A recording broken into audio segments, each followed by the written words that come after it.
Hello everyone, আমি astrologer এবং বাস্তু কনসালটেন্ট তনুশ্রী। আজকে আমি মিথুন রাশি জাতক জাতিকাদের জন্য 2024-এর মে মাসটি কেমন কাটতে চলেছে সেই বিষয় নিয়ে আলোচনা করব। এই মাসটি আপনাদের জন্য মাঝারি ফলদায়ক হতে চলেছে। কর্মজীবনের দিক থেকে এই মাসটা একটু উত্থান পতনে পূর্ণ হতে পারে। আপনাকে কর্মক্ষেত্রে আপনাকে অনেক চ্যালেঞ্জের সম্মুখীন হতে পারে। কর্মক্ষেত্রে কাজের প্রেশার বাড়তে চলেছে। কর্মসূত্রে বাইরে ট্রাভেল করতে হতে পারে এবং কিছু অসুবিধা বা অসন্তোষ কিন্তু আপনাকে এখানে বাড়তে দেখা যাচ্ছে। তাই অফিস কর্মী বা সহকর্মীদের সঙ্গে আপনাদের সুসম্পর্ক বজায় রাখার চেষ্টা করবেন। তর্ক বিতর্ক বা বাতানুবাদ এড়িয়ে চলবেন। সবার সঙ্গে যদি সুসম্পর্ক বজায় রেখে চলেন তাহলে কিন্তু কর্তৃপক্ষের সঙ্গে সুসম্পর্ক বজায় রাখতে দেখা যাবে। আর আপনি যদি কাজের সূত্রে বিদেশ যাওয়ার কোনো পরিকল্পনা করে থাকেন বা বিদেশে গিয়ে কোনো কর্মপ্রাপ্তির জন্য চেষ্টা করে থাকেন, তো আপনাকে একটু অপেক্ষা করতে হবে। মাসের শেষের দিকে কিন্তু এই সম্ভাবনা প্রবলভাবে তৈরি হয়েছে। নতুন ইনক্রিমেন্ট নিয়ে কর্মপ্রাপ্তি হওয়ার সম্ভাবনা যেমন তৈরি হয়েছে, বা বিদেশে গিয়ে আপনার কর্মপ্রাপ্তি হওয়ারও সম্ভাবনা এখানে দেখা যাচ্ছে। বা ভালো রকম কিন্তু এখানে মাসের শেষের দিকে আপনাদের পদ প্রতিষ্ঠা বা প্রমোশন বৃদ্ধি পেতে দেখা যাচ্ছে। ব্যবসায়ী ব্যক্তিদের জন্য উদ্বিগ্ন এখানে কম হতে দেখা যাচ্ছে। মাসের শুরু থেকেই আপনার ব্যবসায় খুব ভালো প্রদর্শন আপনি আশা করতে পারবেন। আপনার কর্মক্ষমতা যেমন দিনে দিনে উন্নত হবে, আপনার ব্যবসার গতিশীলতাও বাড়বে।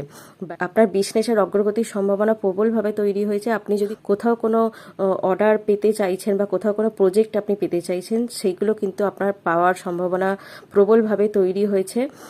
আপনার এখানে ব্যবসায় প্রচুর পরিমাণে সেলস হতেও দেখা যাচ্ছে। আপনার গ্রাহক ক্লায়েন্টের সংখ্যা বাড়তে দেখা যাচ্ছে। আপনি কোথাও কোনো নতুন ইনভেস্ট করতে চাইছেন বিজনেসের জন্য, সেই ইনভেস্টমেন্ট কিন্তু এখানে সফল হতেও দেখা যাচ্ছে। আপনার পারিবারিক জীবন থেকে যেটা দেখা যাচ্ছে, পরিবারের সদস্যদের স্বাস্থ্যের বিরূপ প্রভাব পড়ার একটা সম্ভাবনা তৈরি হয়েছে। এই মাসটা পরিবার একটু অশান্তিপূর্ণ হতে চলেছে। পারিবারিক জীবনের চাপ একটু বাড়বে। কারোর সাথে ঝগড়া বা ঝগড়াঝাটিতে জড়িয়ে পড়তে দেখা যাচ্ছে। ঝগড়া হওয়ার প্রবল সম্ভাবনা এখানে তৈরি হয়েছে। তার জন্য আপনাকে নিজেকে শান্ত রাখতে হবে। তর্ক বিতর্ক এড়িয়ে চলবেন। মাথা ঠান্ডা রাখবেন। কোথাও কোনো ঝগড়াঝাটি বা তর্ক বিতর্ক হলে সেখান থেকে নিজে বেরিয়ে আসার চেষ্টা করবেন, বা চুপচাপ থেকে শান্ত থেকে ব্যাপারটাকে মিটিয়ে নেওয়ার চেষ্টা করবেন। স্বাস্থ্য সমস্যা আপনার বাবাকে বারবার কষ্ট দিতে পারে এই মাসে।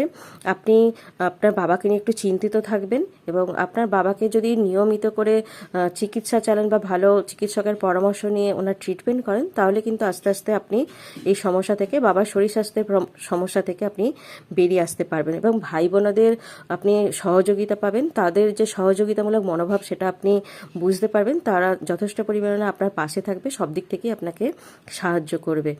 বৈবাহিক জীবনের জন্য এই মাসটা খুবই ভালো হতে চলেছে। দুজনের মধ্যে ভালো সময় কাটাতে দেখা যাচ্ছে মাসের শুরুতেই। আপনার জীবন সঙ্গীত থেকে আপনি কিছু ভালো সুবিধা পেতে পারেন। আপনি যদি কোনো বিজনেস করেন বা তার সাথে সহযোগিতা করে কোনো রকম জয়েন্টে কোথাও কোনো কাজে আপনি নাবেন, তার সহযোগিতা কিন্তু খুবই ভালো পাবেন। পার্টনারের জন্য আপনি বিজনেসে খুবই ভালোভাবে লাভবান হতে আপনাকে দেখা যাচ্ছে। মাসের শেষ ভাগে আপনি যদি সরকারের সঙ্গে কোনো বিজনেসের সঙ্গে যুক্ত হয়ে থাকেন, সরকারি তরফ থেকে প্রবল সাহায্য পাবেন এই মাসেতেই। মাসের দ্বিতীয়ার্ধে সূর্য যখন মেষ রাশিতে গোচর করবে, এই সুযোগ সুবিধা কিন্তু আরও প্রবলভাবে তৈরি হবে এবং আর্থিক সুবিধা কিন্তু আপনি সব দিক থেকে পেতে সাফল্য পাবেন। আর প্রেম সম্পর্কের দিক থেকে যেটা দেখা যাচ্ছে, মাসের শুরুটা খুবই ভালো যাবে। আপনি তার সাথে আপনার প্রতিটা অনুভূতি যেমন ভাগ করতে সক্ষম হবেন, আপনার নিজের মনোভাবও তার কাছে প্রকাশ করতে পারবেন, আপনার অনুকূল প্রভাব তার উপর ফেলতে পারবেন এবং আপনার ভালোবাসার অনুভূতি যে আছে এবং আপনি যে তাকে মন থেকে ভালোবাসেন, আপনার ভালোবাসাটা যে বাহ্যিক নয় সেটা আপনি বোঝাতে সক্ষম হবেন। এবং সম্পর্কের মধ্যে দৃঢ়তা খুবই ভালোভাবে বজায় থাকতে দেখা যাচ্ছে। যে সমস্ত প্রেমিক প্রেমিকারা আছেন যারা বিবাহ করতে চাইছেন, বিবাহের প্রবল যোগ কিন্তু এই মাস থেকে তৈরি হয়েছে। তো দুই বাড়ির তরফ থেকেই বিবাহের প্রস্তুতি নেওয়ার কিন্তু সম্ভাবনা এখানে প্রবলভাবে তৈরি হয়েছে। শিক্ষার্থীদের জন্য মাসের শুরুটা অনুকূলই হবে। স্বাস্থ্য সংক্রান্ত সমস্যা কিছু শিক্ষার্থীদের মাঝে মধ্যে ভোগাতে পারে।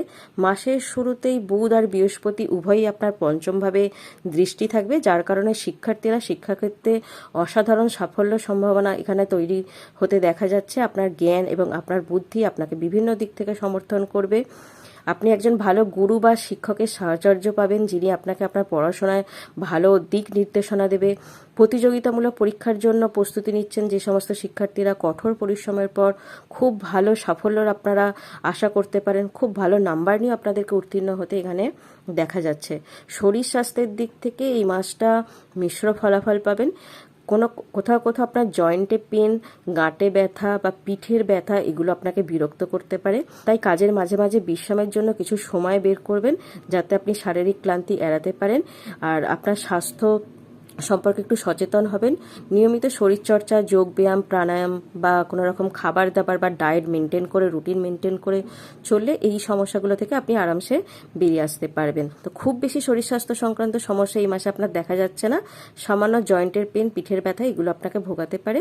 জ্যোতিষী উপায় যেটা করতে হবে, যেহেতু এই রাশির অধিপতি গ্রহ বুধ, তো সর্বাধিক লাভকারী এবং শ্রেষ্ঠ উপায় হচ্ছে প্রত্যহ বিষ্ণু সহস্রনাম পাঠ। এই পাঠ শুধু বুধ গ্রহের জন্য নয়, সমস্ত নবগ্রহের জন্যই এই পাঠ বিশেষ উপকারী।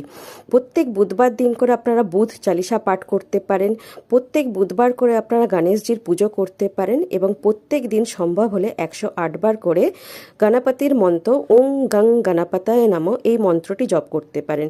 এছাড়া প্রত্যেক দিন করে আপনারা সাদা খাতায় লাল কালি দিয়ে 108 বার রাম নাম কথাটিও লিখতে পারেন। বুধবার দিন করে সম্ভব হলে গরুকে আপনারা সবুজ ঘাসের চারা খাওয়াতে পারেন। প্রত্যেক দিন সম্ভব হলে পাখিদেরকে আপনারা কাঁচা সবুজ মুগ ডালও খেতে দিতে পারেন।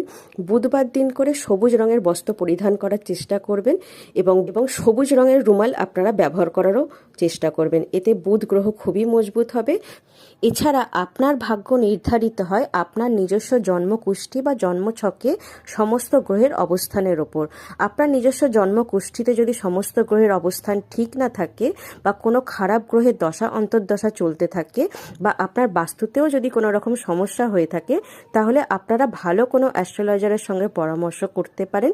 তো এই ছিল মে মাসের মিথুন রাশির জাতক জাতিকাদের মাসিক রাশিফল। তো ভিডিওটি আজকে আমি এখানেই শেষ করলাম। ভিডিওটি ভালো লাগলে অবশ্যই ভিডিওটিকে লাইক করবেন, চ্যানেলটিকে সাবস্ক্রাইব করবেন, পাশে থাকা বেল আইকনকে অল প্রেস করে রাখবেন, যাতে আমি নতুন ভিডিও আপলোড করার সঙ্গে সঙ্গেই আপনাদের কাছে নোটিফিকেশান চলে যায়। নমস্কার।